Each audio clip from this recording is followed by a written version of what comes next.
അതിക്രൂരമായതും നിയമത്തിൽ അനുസൃതമായി ക്ഷമിക്കാൻ കഴിയാത്ത കുറ്റങ്ങൾ ചെയ്യുന്നവർക്ക് ഒരു രാജ്യത്തെ ജുഡീഷ്യറി നൽകുന്ന പരമാവധി ശിക്ഷയാണ് ക്യാപിറ്റൽ പണിഷ്മെന്റ്. കഴിഞ്ഞ കുറച്ച് നാളുകളായി ഏറ്റവുമധികം ചർച്ച ചെയ്യുന്ന ഈ ക്യാപിറ്റൽ പണിഷ്മെന്റിന് എങ്ങനെയാണ് ആ പേര് ലഭിച്ചതെന്ന് നോക്കാം.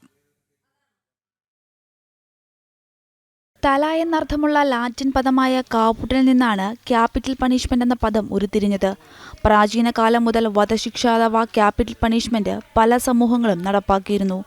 ആദ്യകാലങ്ങളിൽ ശിരച്ഛേദം വഴിയുള്ള മരണത്തെയാണ് ക്യാപിറ്റൽ പണിഷ്മെന്റ് എന്ന് വിളിച്ചിരുന്നത്. എന്നാൽ പൊതുവെ ഒരു രാജ്യം നടപ്പിലാക്കുന്ന എല്ലാ വധശിക്ഷകൾക്കും ഇന്ന് ഇതേ പേരാണ്. ലോകമെമ്പാടുമുള്ള പല രാജ്യങ്ങളിലും ഇന്ന് വധശിക്ഷ നിലവിലുണ്ട്. ആംനസ്റ്റി ഇന്റർനാഷണലിന്റെ കണക്കുകൾ പ്രകാരം ലോകത്തിൽ ഏറ്റവും അധികം വധശിക്ഷകൾ നടപ്പിലാക്കുന്നത് കമ്മ്യൂണിസ്റ്റ് രാജ്യമായ ചൈനയാണ്. അതേസമയം 140ഓളം രാജ്യങ്ങൾ വധശിക്ഷ നിരോധിച്ചിട്ടുമുണ്ട്. ന്യൂസ് ഡെസ്ക് ജനം.